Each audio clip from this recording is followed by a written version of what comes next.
The autumn rain fell upon Thornwood Manor like a penitent's tears, soft and unceasing, darkening the ancient stones until the great house seemed to emerge from the very mist that clung to the Yorkshire moors.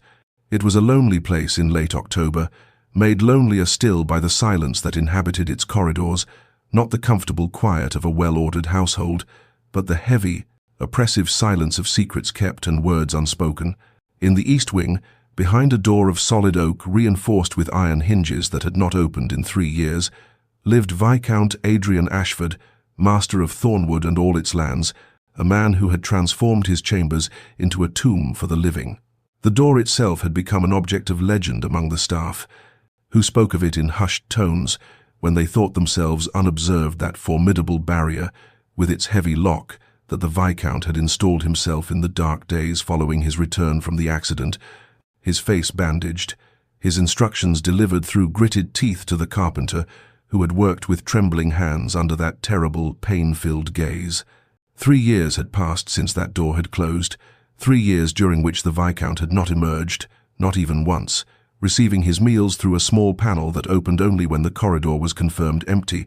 conducting all estate business through written correspondence delivered by his valet, existing as little more than a ghost in his own home. The servants whispered, of course, as servants always do, about the scars that must be terrible beyond imagining, about the limp that had ended his riding, about the darkness of spirit that had descended upon a man once known for his vigor and sharp wit. Yet it was not the Viscount alone who haunted Thornwood's halls. Lady Catherine Ashford, his wife of 3 years and 3 months, moved through the manor like a figure in a painting, beautiful, composed, and utterly still in her loneliness. She was a woman of 27, with dark hair that she wore simply, and eyes of that particular grey that shifts between storm and dove depending on the light. Each morning she walked the corridor to her husband's chambers, her footsteps soft upon the Persian runner, carrying a letter written in her careful, elegant hand. She would pause before that locked door, her fingers resting briefly against the wood, as though she might feel some warmth from the other side, some sign of the man who lived beyond it. Then she would bend gracefully and slip the letter beneath the door, watching as it disappeared into the darkness of the gap, like a prayer offered to an indifferent heaven. The household pitied her, this neglected wife who maintained her dignity in the face of such peculiar abandonment, who managed the estate with quiet competence, who never complained or wept where others might observe. They did not know, could not know, that inside her chambers at night, Catherine would sit by her window and wonder if she had ever truly been married at all,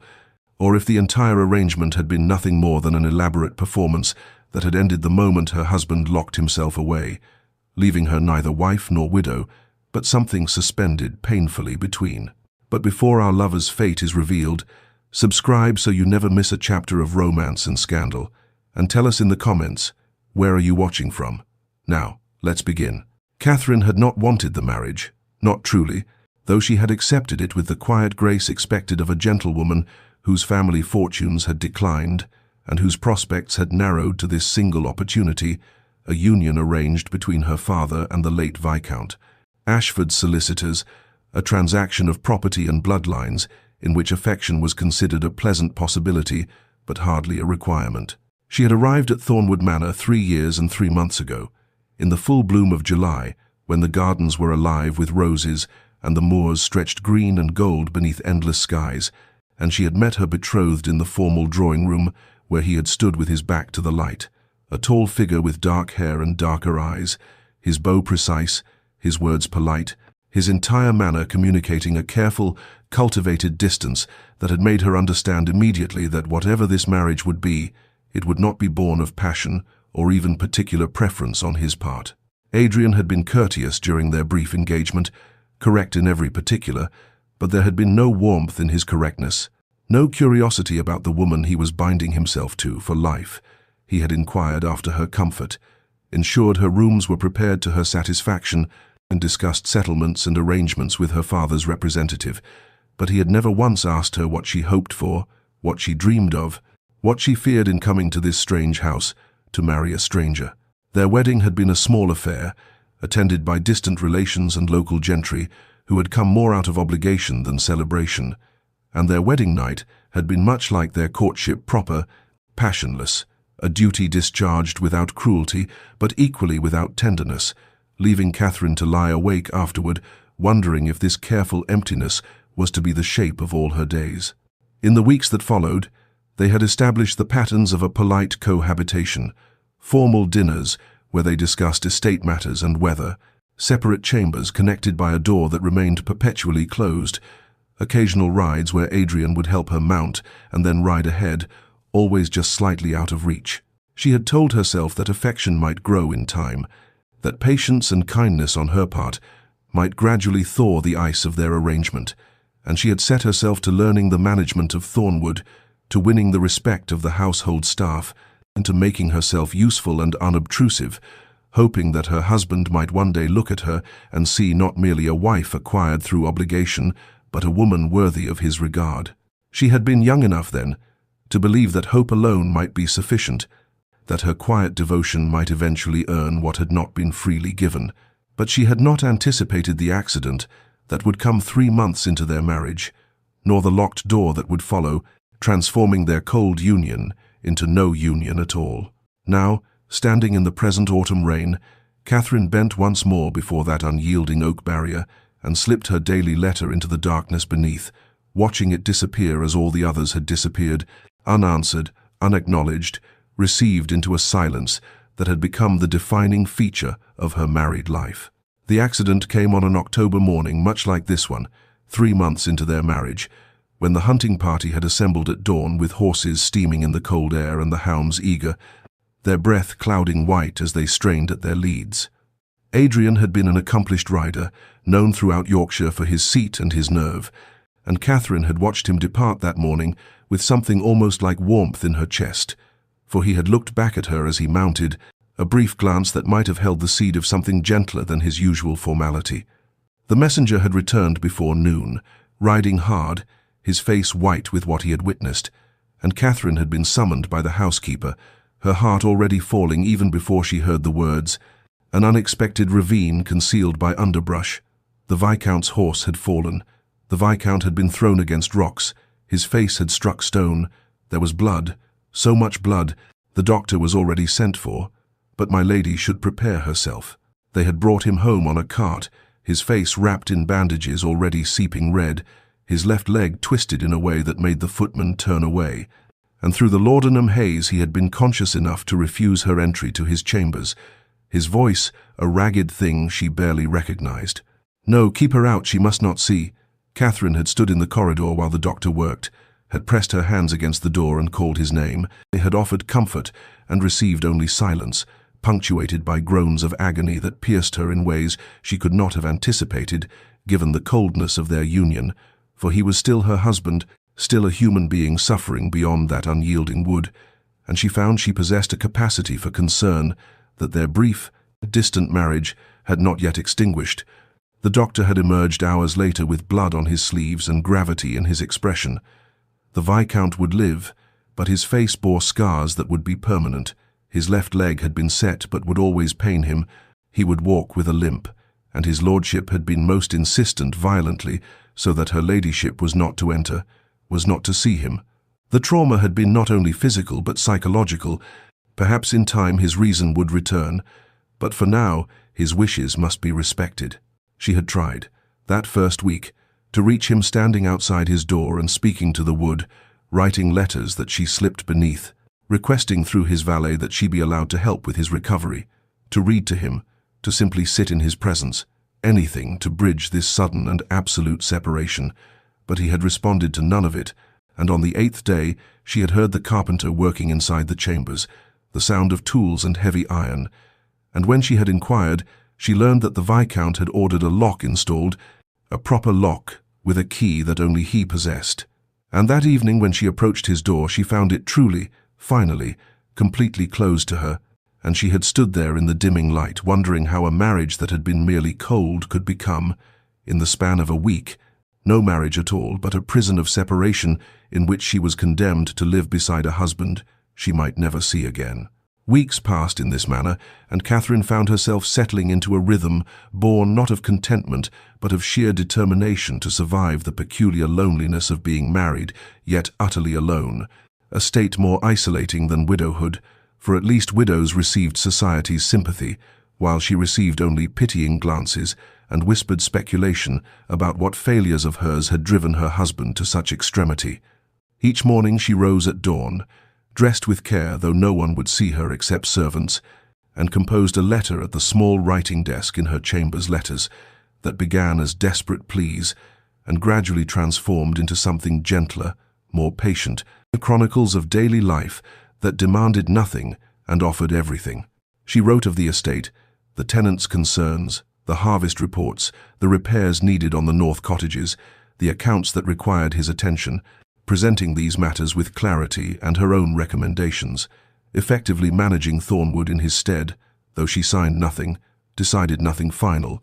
always deferring to his authority even as he exercised it only through absence. She wrote of the weather, how the autumn mists clung to the moors each morning, how the oaks in the park were turning copper and gold, how the first frost had come and silvered the lawns, how the rooks gathered in the elms at dusk, small observations that might have seemed trivial, except that they were her attempts to share the world with him, to give him windows when he had locked himself away from all light. She wrote, occasionally, carefully, of her concern for his welfare.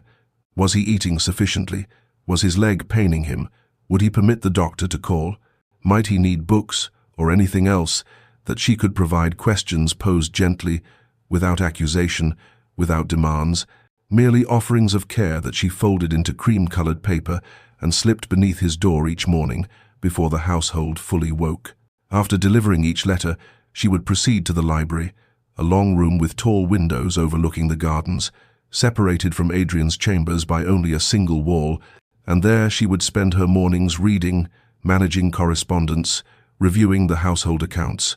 always conscious that he was there,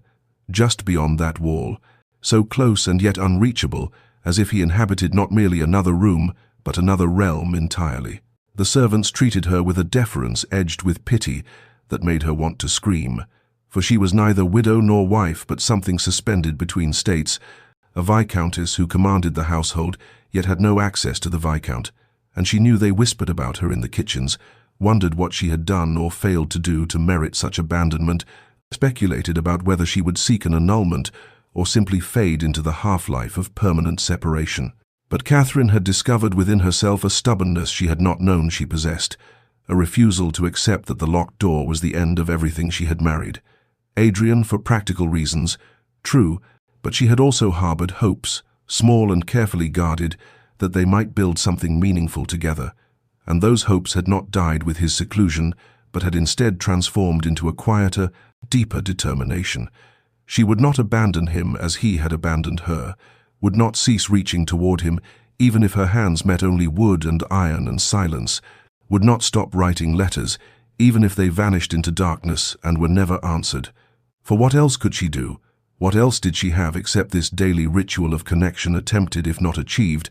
this insistence that a marriage existed even when one party refused to inhabit it? Adrian heard her footsteps each morning, the soft whisper of skirts against carpet, the measured pace that stopped just outside his door, and then the silence as she knelt. He imagined her kneeling, though he could not see to slide the letter beneath the narrow gap between door and floor, and he would wait, barely breathing, until her footsteps retreated before he moved from where he stood, pressed against the wall like a man hiding from executioners, waited until he was certain she had gone, before he approached the door and retrieved the cream-colored paper that had become his only connection to a world he had renounced. He read every letter, sometimes immediately, sometimes after hours of staring at the folded paper as if it might burn him, but always he read them, standing by the window where the light was strongest, his fingers, the only parts of him that remained unmarred, tracing her careful handwriting as if he could absorb something of her through the ink and paper, as if words could substitute for the presence he denied himself and denied her, though he told himself, endlessly, obsessively, that his denial was mercy, that his locked door was an act of love rather than cowardice. Asterisk. She must not see what I have become. Asterisk, he thought each morning when her shadow appeared beneath his door, that slim line of darkness that announced her presence as surely as a herald, and he would move to the door and stand there, his ruined face inches from the wood, his hand rising to touch the panel where he imagined her hand rested on the other side.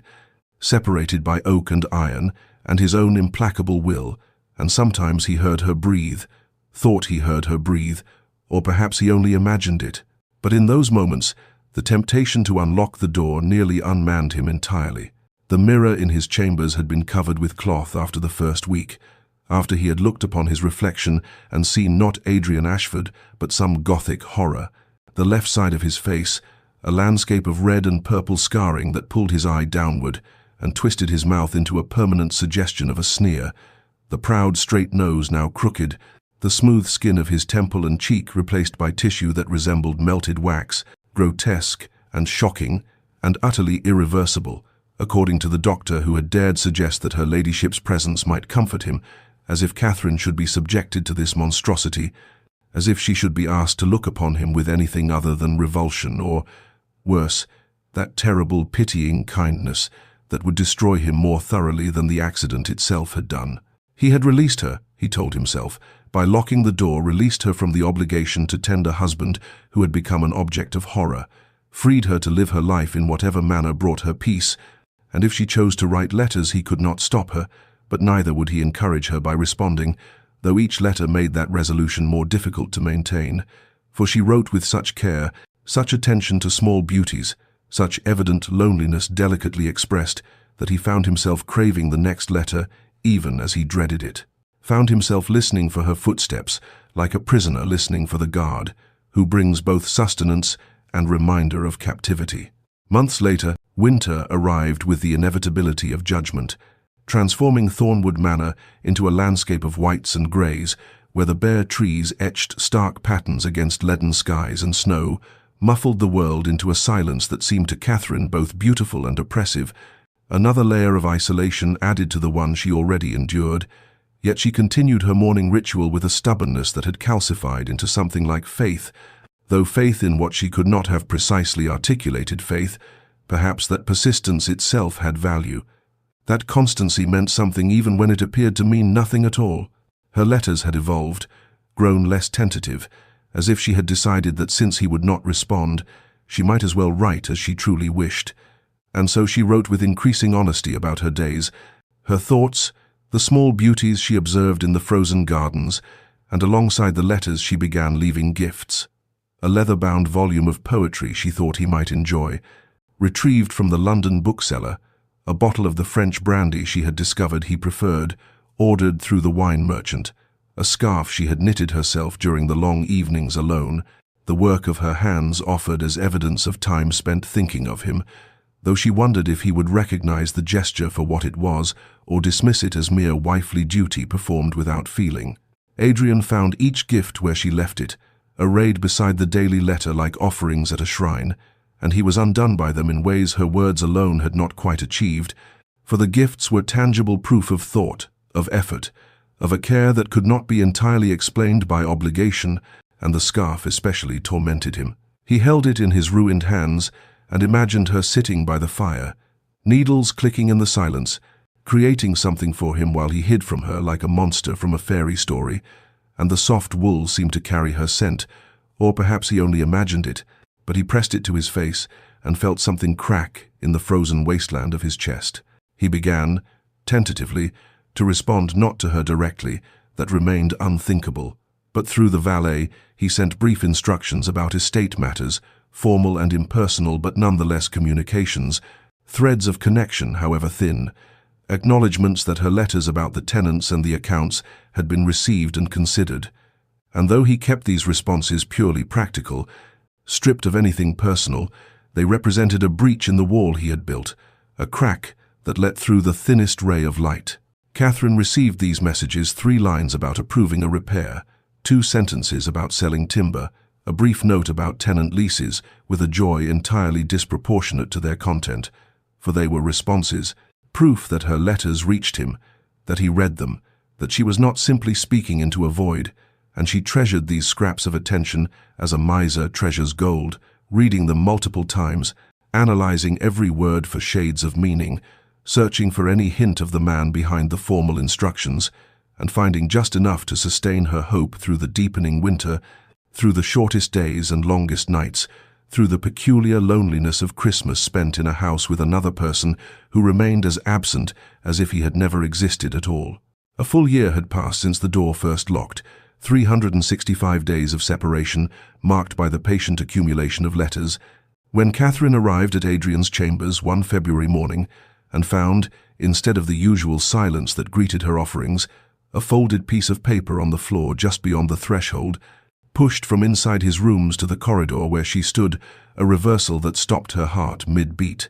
For in all these months he had never, not once, initiated contact in this manner, and her hands trembled as she knelt to retrieve it, the cream paper identical to her own stationery,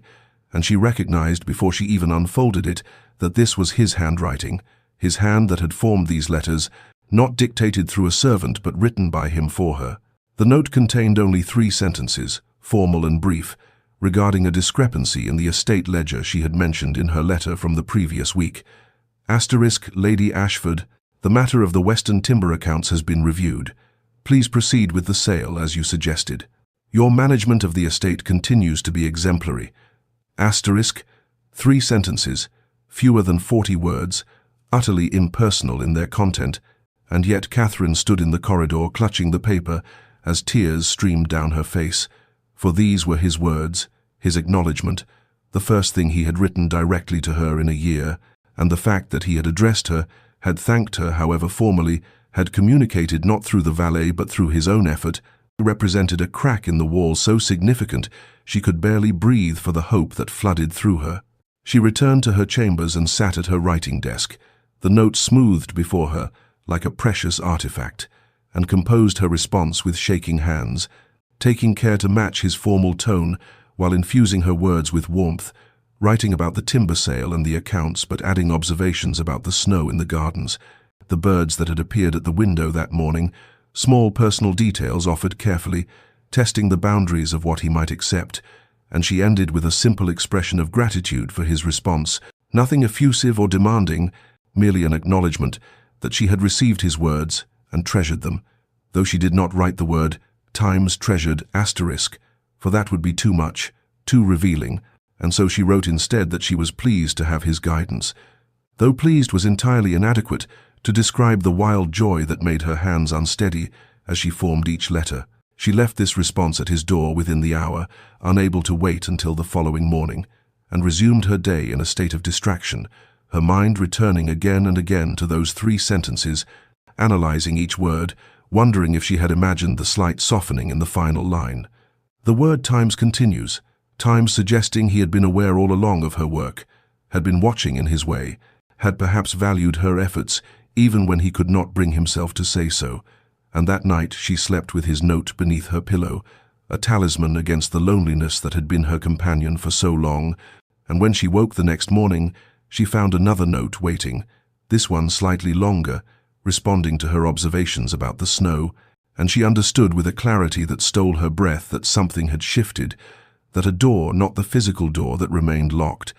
but some internal barrier had opened just enough to let through the possibility of connection, and she seized that possibility with both hands, writing back immediately, and thus began the tentative correspondence that would, in time, transform them both. Their correspondence developed through the remaining winter months with a momentum that felt to Catherine like watching ice begin to thaw, the letters arriving now with regularity, sometimes twice in a single day, and Adrian's words gradually lengthened, expanded, grew less guarded, the formal structure that had characterized his first notes giving way to something more natural, more revealing, as if he was slowly remembering how to speak to another human being after his long silence. They discussed books, Catherine mentioning a novel she had been reading, and Adrian responding with his own thoughts on the work, then recommending another volume, and soon they were engaged in a literary conversation that ranged from poetry to philosophy, from history to the natural sciences, and Catherine discovered that her husband possessed a mind of remarkable depth and breadth, that the cold, distant man she had married 3 years prior had been hiding not just his face but his entire self, all the complexity and intelligence and feeling that now spilled across the pages he slid beneath his door. They debated the merits of various philosophers, argued gently about interpretations of Shakespeare's tragedies, discussed the agricultural improvements being implemented across England and whether such changes were entirely beneficial or came with hidden costs, and these conversations conducted entirely through ink and paper, with sometimes hours or days between response and reply, felt to Catherine more intimate than any spoken exchange she had experienced in her life, for writing allowed a vulnerability that speech did not, the careful selection of words, the ability to express thoughts fully without interruption, the permanent record of feelings that might have evaporated in the air between two people, but instead remained fixed on paper, readable again and again, proof that these thoughts had been thought and these feelings felt. Catherine recognized, with a clarity that made her heart ache with both joy and sorrow, that this was the courtship they had never had, that Adrian was wooing her through words in a way he had never attempted in person, and she responded in kind, letting her own personality emerge more fully in her letters, her humor and her observations, and her quiet strength, all the things she had kept carefully hidden during their brief, formal marriage, and she sensed him responding to this revelation of her true self, his letters growing warmer in tone if not yet in explicit content, for they still avoided anything too personal, still skirted around the edges of their situation, the locked door and the separation and the years of silence. As if by unspoken agreement, they had decided that these practical matters need not intrude upon the world they were building together in their correspondence, a world where they could be simply two minds meeting, two souls discovering each other without the complications of bodies and appearances and all the pain that attended physical reality. Adrian found himself living for these exchanges, his days organized around the arrival of her letters and the composition of his responses, hours spent at his desk drafting and redrafting his words, trying to express thoughts he had kept locked away as firmly as he had locked his door, and he realized, though he could not yet have admitted it even to himself, and that he was falling in love with his wife through this strange, constrained medium, that the woman who emerged from these letters was someone he wanted to know more deeply than he had ever wanted anything, and the door that separated them seemed simultaneously insurmountable and increasingly absurd, a barrier that protected him from her imagined horror at his appearance, but also prevented the very connection he craved with an intensity that bordered on physical pain. As spring arrived at Thornwood Manor, bringing with it the tender green of new leaves and the soft insistence of warmth after winter's long grip, the correspondence between Adrian and Catherine shifted in a manner so gradual that neither could have identified the precise moment when their letters ceased to be merely intellectual exchanges and became instead confessions of the heart, though if pressed Catherine might have traced this evolution to the morning in late March, when Adrian's letter, instead of discussing the merits of a particular historian's interpretation of the Roman Empire, asked her a question so simple and yet so profound that she had stared at the words for a full minute before understanding their significance. Asterisk, what do you do with your afternoons, Catherine, when the estate business is concluded and the house grows quiet? Asterisk, he had used her Christian name without the formal lady that had preceded it in all previous correspondence, and he had asked not about her duties or her opinions on some abstract matter, but about her actual life, the hours of her days, the texture of her existence, and she had responded with care, describing her walks in the garden, her reading, the watercolors she had taken up again after years of neglect, and then, because his question had opened a door she had not dared approach before, she wrote about her loneliness, not with accusation or self-pity, but with simple honesty. Asterisk. The afternoons are long, Adrian, and I confess there are moments when the silence of this great house feels less like peace and more like absence, when I wonder what it might be like to share these hours with someone who might wish to know how I spend them. Asterisk. She had hesitated before including this last line, her pen hovering above the paper, wondering if she was pushing too far, too fast, but she had sealed the letter before caution could overtake courage, and his response had come within hours, faster than usual, and his words had made her heart stammer in her chest.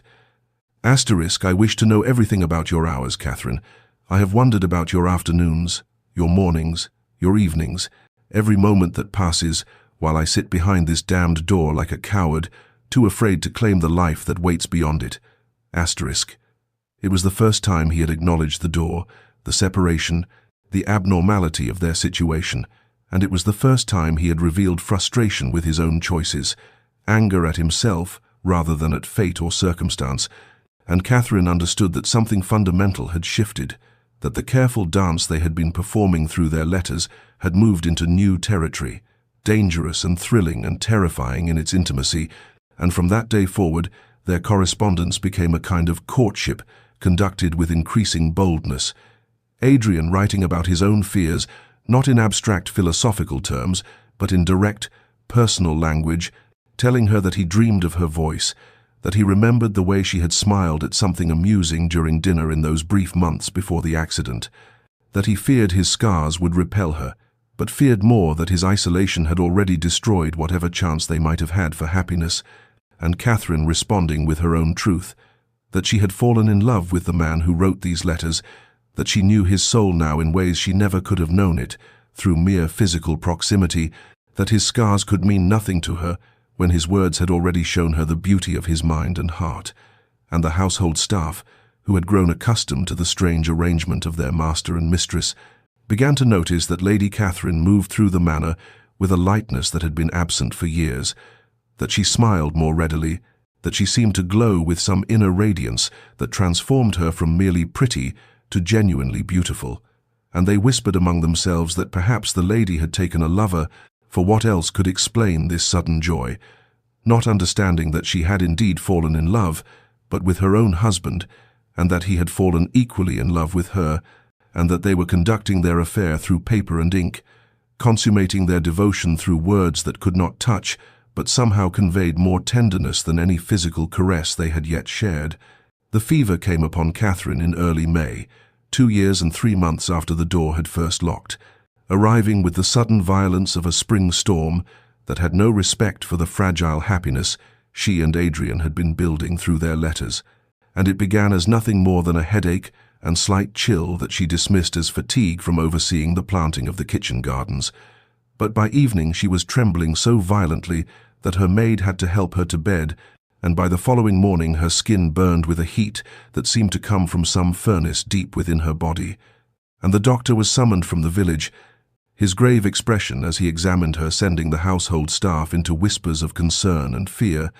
for fever was a common enough visitor to English manor houses, but one that left as often, with a life claimed as with a patient restored. And Adrian, in his chambers, heard the unusual commotion in the hallway, and the rapid footsteps and hushed, urgent voices,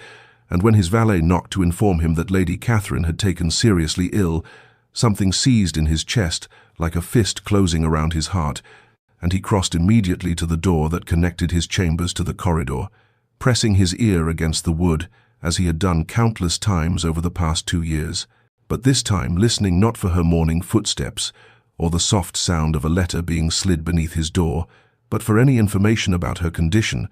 any fragment of conversation that might tell him whether she would live or die. And for 3 days he remained there, sleeping only in brief intervals on the floor beside the door, listening as the doctor came and went, as the maids carried water and linens, as the housekeeper's voice directed the nursing efforts with calm efficiency, and on the second night he heard Catherine in her delirium, her voice high and strange and broken by fever,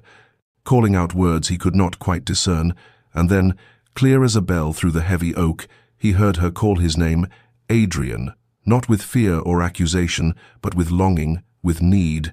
with a vulnerability that shattered something fundamental inside him, and his hand went to the door handle, closed around the cold metal, his entire body trembling with the effort of confronting the choice that stood before him,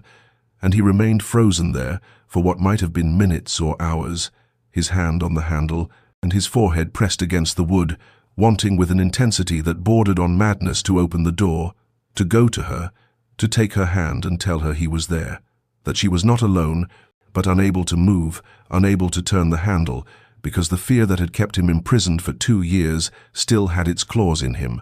the terror that she would look upon his ruined face and recoil, that the intimacy they had built through letters would dissolve the moment physical reality intruded, and he hated himself with a purity of loathing he had never experienced, even in the darkest days after his accident, hated that he was such a coward that he could not go to his own wife when she called for him in her illness, could not offer her even the comfort of his presence when she might be dying mere yards away from where he stood, paralyzed by vanity and fear, and he paced his chambers like a caged animal, back and forth, his limp more pronounced due to agitation, his hands pulling at his hair, his breath coming in ragged gasps, and the battle that raged within him was between the man he had become isolated, afraid, ruled by shame, and the man he wanted to be, the man Catherine's letters had shown him he might still become, if only he could find the courage to step beyond the prison of his own making. On the 5th day, when the fever finally broke and Catherine woke to find herself weak as a newborn lamb, her nightgown damp with the sweat of crisis past, and her throat raw, and her limbs trembling with the effort of simply sitting upright against the pillows her maid had arranged, the first thing she thought of was not her own relief at having survived, nor gratitude for the doctor's skill or the staff's devoted nursing,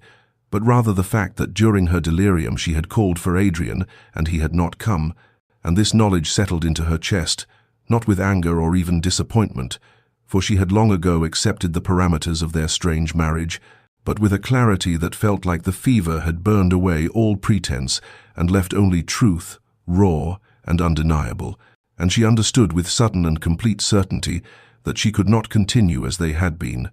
that something had to change or break or end, that 2 years of letters, however tender, however intimate, could not substitute for a life actually lived together.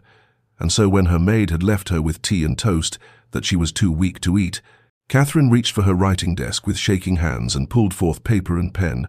and she began to write a letter unlike any she had sent before, without careful construction or diplomatic phrasing or the protective distance she had always maintained, but instead with the kind of honesty that only comes when one has looked at death closely enough to see one's own reflection in its eyes and realize that time is not infinite, that patience can become complicity in one's own unhappiness, that love, unspoken and unlived, is a kind of slow death all its own. Adrian *, she wrote, her hand barely steady enough to form the letters. I have just woken from a fever that might have killed me, and the first thing I understood upon waking was that I have been dying by degrees for 2 years, not from illness, but from loneliness, from living in the same house with a man I love but never seeing, never touching, never sharing more than words on paper, and I must tell you now, while I am still weak enough to be brave, that I can no longer bear it, not because I do not treasure our correspondence, I treasure it more than I can express, but because I have fallen in love with you through your letters, Adrian, wholly and completely in love with your mind and your heart and your soul, and I know you fear your scars will repel me, that the injuries you suffered have made you somehow monstrous or unworthy of love, but I must tell you that I do not care about your scars. I cannot care about them when I have read your thoughts and your fears and your dreams and found them so beautiful that my heart aches with the wanting of you, and I heard you at the door during my fever, Adrian. I was not so far gone that I did not know you were there, your hand on the handle, and I understood that you wanted to come to me but could not, and I forgive you for that. I forgive you for everything, but I cannot continue to live this half-life, loving you through paper and ink while we waste the years we might have together, and so I am asking you not to open the door, for I will not demand what you cannot freely give, but I am telling you the complete truth of my heart, so that you will know, whatever you choose, that you are loved, scars and all, that you have always been loved, and that if you can find the courage to step beyond that door, I will be here, waiting, for whatever time we have left in this world. She sealed the letter before courage could fail her, before weakness could make her soften the words or add qualifications that would blunt their edge, and she asked her maid to place it at his door as usual, and then she lay back against the pillows, exhausted and trembling and more terrified than she had been even in the depths of fever, because she had finally told the truth, complete and unvarnished, and now there was nothing to do but wait and see if truth was enough to break down the walls that fear had built. Adrian found the letter just after dawn, slipped beneath his door as all her letters had been, but when he unfolded the paper and began to read, his hands started trembling before he had finished the first sentence, and by the time he reached her confession of love, his vision had blurred, with tears he had not shed since the day of the accident, and he read the letter again immediately, then a third time, then a fourth, each reading peeling away another layer of the defenses he had built around himself, the rationalizations and justifications and elaborate architecture of fear that had kept him imprisoned for 2 years. and with each reading Catherine's words struck deeper, her honest confession of loving him despite his scars, her gentle revelation that she had heard him at the door during her fever, and understood both his desire to come to her and his inability to do so, her forgiveness offered before he had even asked for it, and most devastating of all, her statement that she could no longer bear the half-life they were living, that patience had reached its limit, that time was not infinite, and he understood, with sickening clarity, that his isolation, which he had always told himself was an act of mercy to spare her from his monstrous appearance, had in fact been the deepest cruelty, that by hiding himself away he had not protected her, but rather condemned her to a loneliness as profound as his own,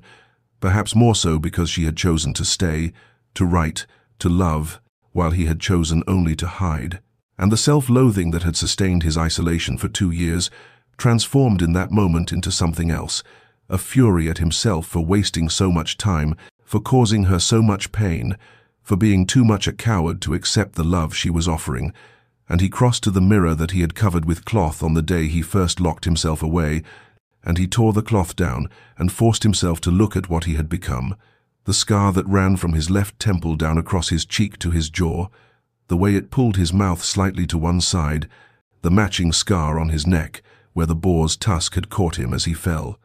And yes, the scars were ugly, disfiguring, permanent, but as he stared at his reflection, he remembered Catherine's words, "Times I have read your thoughts and your fears and your dreams, and found them so beautiful that my heart aches with the wanting of you times." And he understood suddenly that she was right, that the scars were nothing, that they had never been the real barrier, that the true prison had always been his own mind, his own fear, his own inability to believe himself worthy of love. And he stood there before the mirror as morning light slowly filled his chambers, the letter clutched in his hand, and the battle that raged within him was fierce and terrible. Self-hatred warring against the desperate hope that her words had kindled, fear fighting against love, and the desire to remain hidden struggling against the realization that if he did not act now, if he did not find the courage Catherine had shown in writing her letter, he would lose her not to death but to something worse, to resignation, to a lifetime of existing in proximity but never truly together.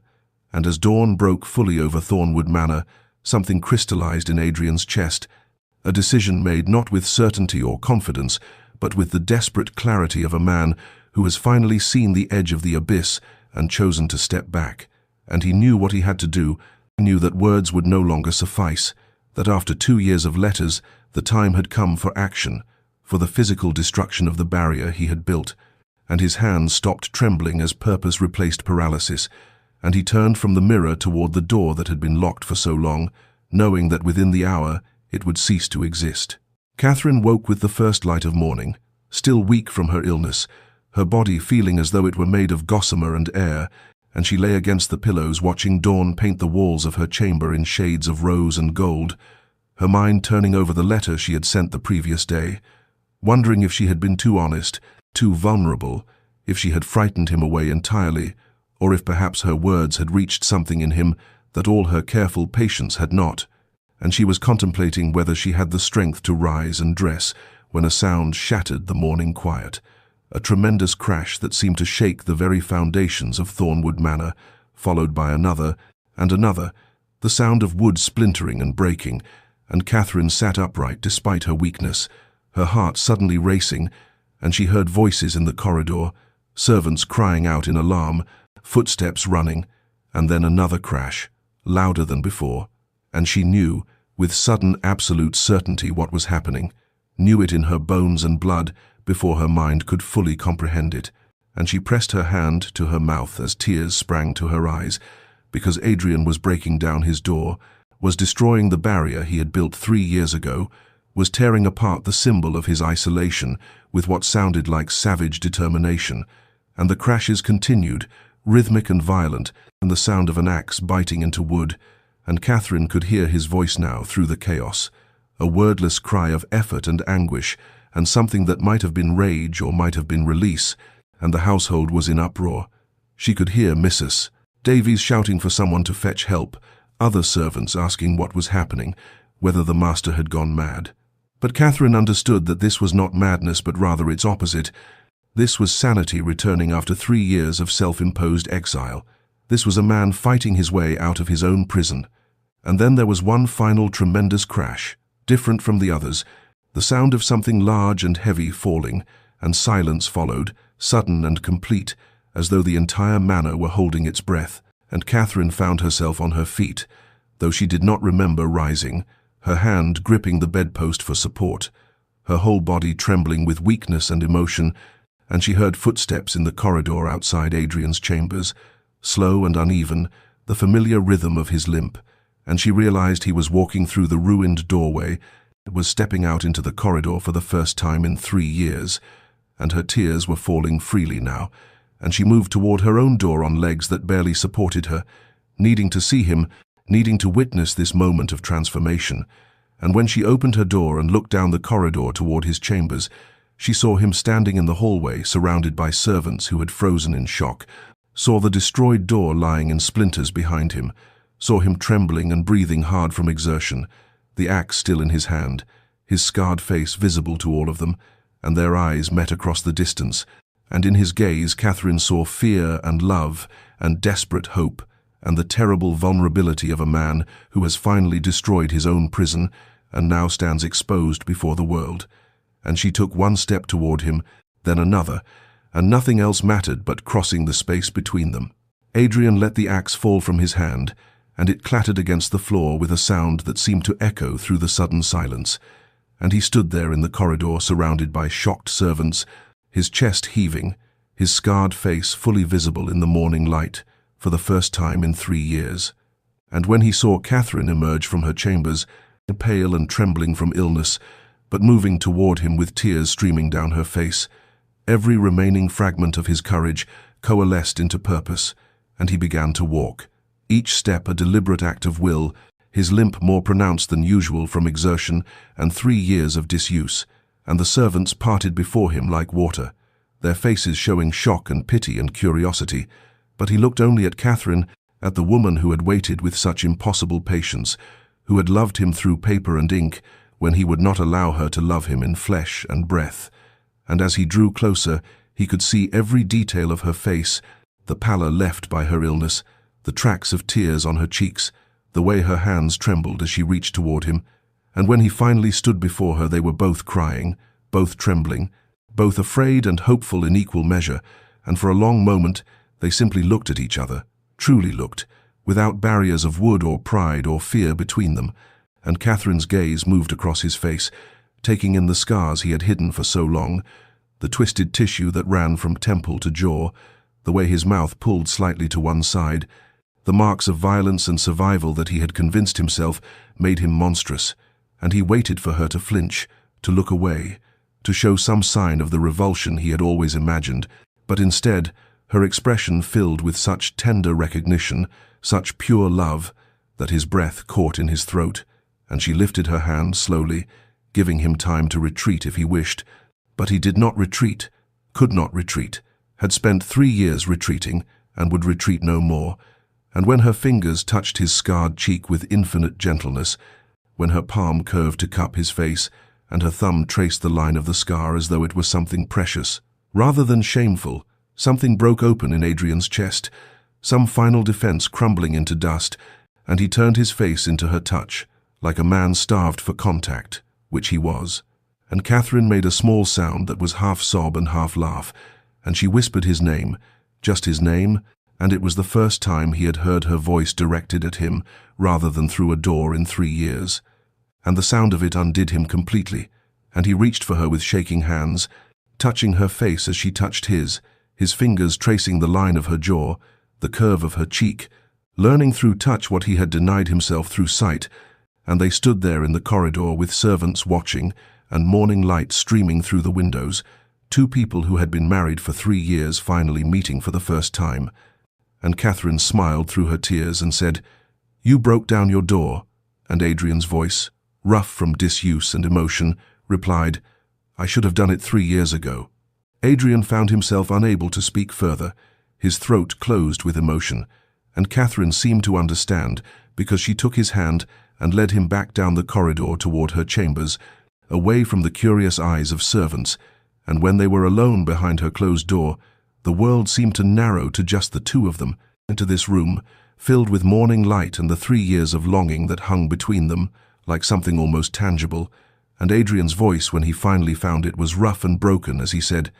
"Catherine, I have been such a fool, such a coward. I locked myself away and told myself it was for your sake, that I was sparing you the sight of what I had become. But all I did was hurt you. All I did was waste 3 years we could have spent together, and I am so profoundly sorry. I do not know how to express the depth of my regret." And tears were streaming down his scarred face, and Catherine reached up to wipe them away with gentle fingers, and she said, "Stop, please stop. There is nothing to forgive. You were in pain and you did what you thought you must to survive it. We cannot reclaim the time that has passed, but we have all the time ahead of us, and that is what matters now." But Adrian shook his head and continued, his words tumbling out after 3 years of silence. "I read every letter you wrote, every single one. I would wait for the sound of your footsteps, and then I would retrieve your letters from beneath the door, and I would read them over and over until I had memorized every word, and through your words I came to know you, truly know you. And I fell in love with you, Catherine. I fell in love with your patience and your kindness and your intelligence and your hope. I fell in love with the woman who would not abandon me, even when I tried to abandon her. And when you were ill and I heard you calling for me through the door, I nearly broke then. I stood with my hand on the lock, and I wanted desperately to go to you, but I was still too much of a coward. And then your last letter, your beautiful, honest letter. It broke through every defense I had built, and I realized that my isolation had become a greater cruelty than my scars could ever be." And Catherine was crying now too, and she took both his hands in hers and said, "I fell in love with you too, through ink and paper. I fell in love with your mind and your soul. You wrote to me about books and philosophy, and I saw the man you truly are beneath the scars you think define you. And Adrian, my dearest Adrian, those scars are simply part of you now. They do not diminish you. They do not make you less. They are marks of survival, and they cannot change how I see you." And he pulled her close then, carefully as though she might break, mindful of her recent illness. And she came into his arms without hesitation, and they held each other for the first time in 3 years, for the first time truly ever, and it was both the reunion of long-separated lovers and the beginning of something entirely new. And Adrian buried his face in her hair and breathed in the scent of her and felt her heart beating against his chest. And Catherine's arms tightened around him and she whispered, "You are here, you are finally here." And they stood together in the golden morning light, with 3 years of letters between them and a lifetime stretching ahead. And everything that had been broken was beginning, at last, to heal. The following weeks unfolded like the slow turning of pages in a book long left unread, and Adrian emerged into his own household as though into foreign territory. Each step beyond his former chambers, a small act of courage that Catherine witnessed with patient pride, and at first the servants would stare when he passed, their eyes drawn to the scars that marked his face before they remembered their training and looked away. And Adrian felt each glance like a physical touch, a reminder of the monster he had believed himself to be, but Catherine was always there beside him, her hand in his or her presence at his shoulder, and when he faltered, she would steady him not with words, but with the simple constancy of her faith in him. And gradually the household adjusted, the initial shock fading into acceptance, and then into something warmer as they witnessed the devotion between the Viscount and his lady. And Adrian began to remember what it was to live rather than merely exist, to walk through rooms filled with light rather than to hide in shadow, to speak aloud rather than to communicate only through written words, though the letters continued because some habits were too precious to abandon. And each morning Catherine would find a note tucked beneath her pillow or slipped into her book, small missives that said the things Adrian found easier to write than speak,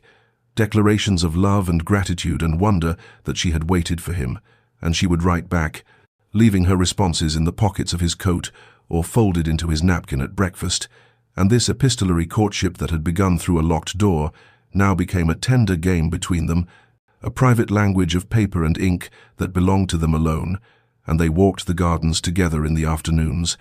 Adrian's limp more pronounced on the uneven paths, but Catherine matching his pace without comment, without the pity that would have wounded him, and sometimes she would link her arm through his for balance, and sometimes he would pause to catch his breath, and she would wait beside him, pointing out the first roses or the way the light fell through the trees, giving him time without making him feel diminished,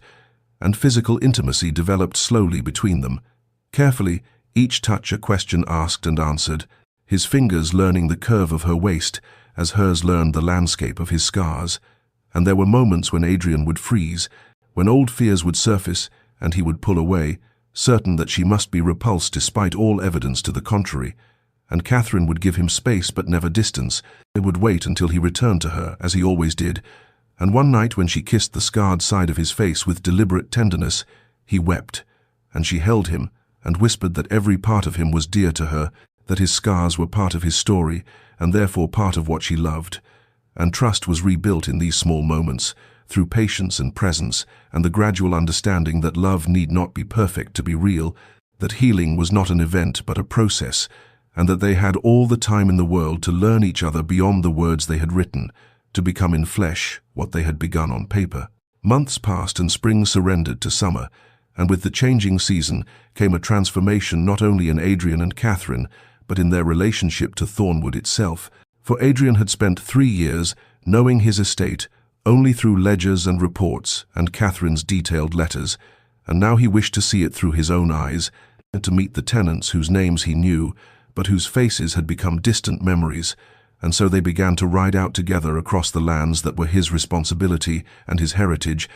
Catherine side-saddle on her gentle mare, and Adrian on the stallion he had not ridden since before the accident, his seat less sure than it once was, but determined nonetheless. And their first visit was to the Hendersons' farm on the eastern border, and Adrian felt his stomach clench as they approached, knowing that Thomas Henderson had been with him on the hunt the day of the accident, had witnessed the fall and the blood and the terrible aftermath. And when Thomas came out of the farmhouse, his eyes widened at the sight of the Viscount, and there was a moment of terrible suspended silence before Catherine said something warm about the fields looking prosperous, and Thomas seemed to recover himself and began speaking of drainage issues and crop rotation, and gradually the awkwardness faded, though Adrian could feel the man's eyes drawn again and again to his scars. But Thomas's children had no such restraint, and they stared openly until their mother scolded them, and it was Catherine who knelt down to their level and spoke gently to them, explaining that their lord had been hurt, but was quite well now. And the youngest girl, emboldened, asked if it hurt, and Adrian found himself answering honestly that it had once but did not anymore. And something in that simple exchange broke the tension, and by the time they left the Hendersons' farm, Adrian felt as though he had crossed some invisible threshold,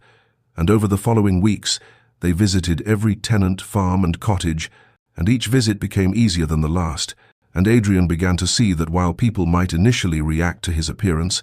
they quickly adjusted, especially when they witnessed the way Catherine looked at him, the obvious devotion between the Viscount and his lady, and there was something powerful in being seen together, in Catherine's hand resting naturally on his arm or her smile when she glanced at him, for her lack of revulsion gave others permission to look past the scars to the man beneath, and Adrian found himself genuinely interested in the lives of these people he had neglected for so long, discussing improvements to cottages, listening to concerns about flood walls and market prices, and Catherine would add her own observations, for she had been managing much of the estate in his absence and knew these families well, and watching her move among the tenants with such natural grace and genuine care, Adrian felt a surge of pride and love so intense it nearly overwhelmed him. And one evening, as they rode back through fields golden with late summer sun, he turned to her and said, "I built my own prison, did I not? All this time I believed the world would reject me, but it was I who rejected the world." And Catherine reached across the space between their horses to take his hand and replied, "But you are here now, and that is what matters. You have come back to the living, to me, to all of this." And they began to speak of the future, of improvements they might make, not only to the estate but to their lives, of the children they might have to inherit these fields and forests, of growing old together in a house that had once felt like a mausoleum but was beginning to feel like a home. And Adrian realized that the true prison had never been his chambers, but his own fear, and Catherine had given him not only her love, but the courage to unlock the door. Adrian stood before the splintered remains of his chamber door in the days following its destruction, and something stirred within him, a recognition that the physical barrier he had shattered was only the most visible symbol of walls that needed dismantling, and so he summoned the estate's master carpenter and made a request that caused the man's eyebrows to rise in surprise. He wished the door rebuilt, but this time with panels of glass set into the frame, clear glass that would allow light to pass through and forms to be visible on either side. No more solid oak barriers that transformed rooms into prisons. And the carpenter nodded slowly, understanding perhaps more than Adrian had spoken aloud, and within a fortnight the work began, and Adrian and Catherine watched as craftsmen installed a door that was both boundary and window, privacy without isolation, a threshold that invited crossing rather than forbade it, and Catherine stood beside him as the final pane was set in place and said quietly, "No more locked doors between us." Then, and he took her hand and agreed, never again. And the rebuilding did not stop there, for they began to redesign the chambers themselves, knocking through the wall that separated Adrian's apartments from Catherine's, so that the space flowed from one room to the next, creating a shared sanctuary where before there had been division,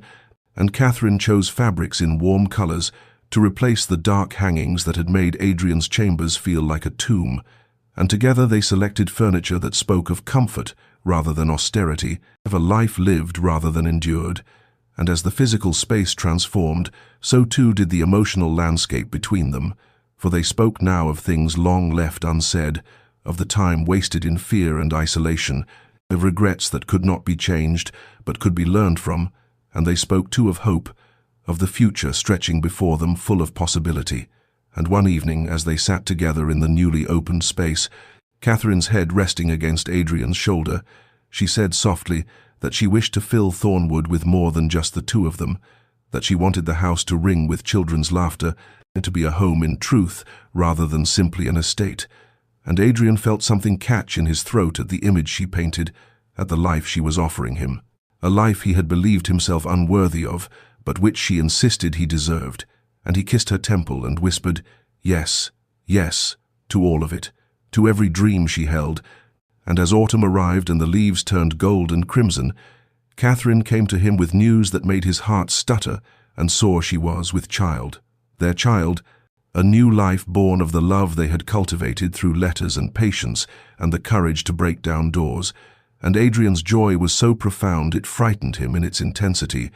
this happiness that seemed too vast to contain, too precious to trust. But Catherine laughed at his wonder, and took his hand and placed it on her belly, where no change was yet visible, and said, "You see, we are not endings but beginnings, you and I." And he understood then that this was what healing looked like, not the erasure of scars but the building of new stories over old wounds, not forgetting what had been lost, but choosing to embrace what could still be found. And the house itself seemed to breathe differently around them, lighter somehow, as though Thornwood too was being rebuilt from the inside out. 3 years had passed since the morning. Adrian shattered his chamber door with an axe. 3 years measured not in isolation but in togetherness, the same span of time that had once been marked by locked doors and unanswered letters, now filled instead with laughter and light, and the particular chaos that small children bring to even the grandest of houses. And on an autumn morning very like the one when this story began, Adrian stood in the entrance hall of Thornwood Manor watching his daughter, nearly 2 years old now, dark-haired and fearless, toddle across the marble floor with determined steps, while his son, barely 6 months, dozed in Catherine's arms. And the transformation of the house was complete, for where once there had been whispers and pitying glances from servants, there was now the comfortable bustle of a household fully alive, maids who smiled as they worked, and footmen who no longer averted their eyes from their master's scarred face.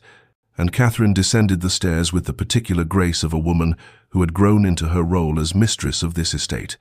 No longer the uncertain bride who had written tentative letters to a husband who would not see her, but a woman confident in her place and in her love. And she caught Adrian's eye, and smiled in that way that still made his heart stutter even after all this time. And he crossed to her and kissed her temple, and took their son from her arms, so that she might have a free hand to catch their daughter before she attempted to climb the hall table, and they walked together through corridors that had once echoed with loneliness, but now rang with life. Past the library where the original splintered door from Adrian's chambers was mounted on the wall behind glass, and preserved as Catherine had insisted it should be, a reminder of the day everything changed, and sometimes Adrian would stand before it and marvel at how close he had come to losing everything through his own fear. How the prison he had built might have remained forever sealed had Catherine not possessed the courage to write truth when politeness might have been easier. And they walked now to the breakfast room where cook had prepared a family meal, something that would have been unthinkable in the old days when the Viscount took his meals alone and his wife dined in solitary formality. And as they settled around the table, their daughter in her high chair and their son cradled nearby, Adrian reached across and took Catherine's hand, a gesture he made often, needing still to reassure himself that she was real, that this life was real, that he had not dreamed his way out of that dark chamber. And later, when the children were with their nurse and the house settled into afternoon quiet, Adrian retired to his study and took out paper and ink, for he still wrote to Catherine, left letters on her pillow or tucked into books she was reading, small notes that said the things he feared he might forget to speak aloud, expressions of love and gratitude and wonder that she had waited for him, that she had refused to abandon him even when he had abandoned himself. And Catherine treasured each one, kept them in a box inlaid with mother-of-pearl, and sometimes when he could not sleep, he would find her reading them by candlelight, her fingers tracing words he had written, and she would look up and smile, and he would know that the door between them, once so brutally destroyed, would never exist again. Evening settled over Thornwood Manor with the gentleness of a benediction. The sky streaked with amber and rose as the family gathered once more around the dining table, and Adrian watched Catherine cut their daughter's food into small pieces, while their son gurgled contentedly in the cradle beside her chair, and he felt that peculiar tightness in his chest that he had come to recognize as overwhelming gratitude, the kind that made one believe in providence or fate or whatever force had guided Catherine's hand when she wrote that final letter, the one that had broken through his defenses and given him the courage to take an axe to his own prison. And as the meal concluded, and the children were taken up to the nursery, and Catherine returned to sit beside him in the drawing-room, her hand finding his with the ease of long habit, Adrian knew that this was happiness, not the absence of scars or difficulty, but the presence of someone who chose to stay through both. And the story of their love was perhaps an unusual one, built as it was on locked doors and desperate letters and 3 years of isolation that might have destroyed them, but instead became the foundation of something unshakable. And perhaps, dear listener, that is what I wish you to understand from their tale, that the walls we build around ourselves, whether from fear or shame, or the belief that we are protecting others from our own perceived monstrousness, become prisons far more terrible than any external judgment could ever be. That isolation, no matter how we justify it, no matter how much we convince ourselves it is noble or necessary, is ultimately a form of self-destruction that wounds not only ourselves, but those who love us. And Catherine and Adrian's story reminds us that courage is not the absence of fear, but the willingness to break down the barriers we have constructed, even when our hands tremble on the axe, even when we are certain that what lies on the other side of the door will be rejection or horror. And sometimes, often even, what we find instead is grace, is love that sees beyond the surface to the soul beneath. And their story teaches too about patience, about the kind of love that continues to write letters to a locked door, that refuses to abandon even when abandonment would be easier, that waits not passively but with active hope, with daily renewed commitment, with the understanding that some transformations cannot be rushed, but must unfold in their own time. And if you find yourself behind a locked door of your own making, whether literal or metaphorical, whether built from trauma or shame or fear, or simply the weight of years of accumulated pain, know that it is never too late to reach for the axe, never too late to shatter the barrier and step through into the light. And if you are the one writing letters to someone else's locked door, know that your patience is not weakness but strength, that your refusal to abandon is a form of love that can change everything. And perhaps we are all in our own ways, both Adrian and Catherine, both the one hiding and the one hoping, both the one who must find courage to emerge and the one who must find courage to keep faith. And the letters we write, whether to others or to ourselves, whether on paper or in the silent language of persistent presence, matter more than we know, carry more weight than we imagine. And sometimes a single letter, a single moment of raw honesty can be the thing that finally breaks through.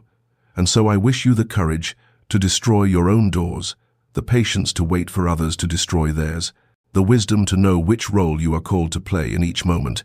And may you find, as Adrian and Catherine did, that on the other side of fear and isolation lies not the rejection you dreaded, but the connection you needed all along. And may you rest well tonight, dear listener, knowing that no door is so firmly locked that love cannot find a way through.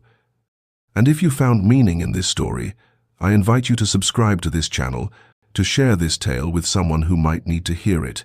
and to remember always that the most profound transformations often begin with the smallest acts of courage, a letter slipped under a door, a hand that refuses to stop knocking,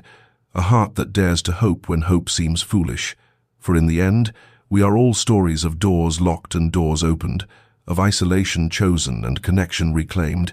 and the tale we tell with our lives is written not in the barriers we build, but in the moments we find the strength to tear them down.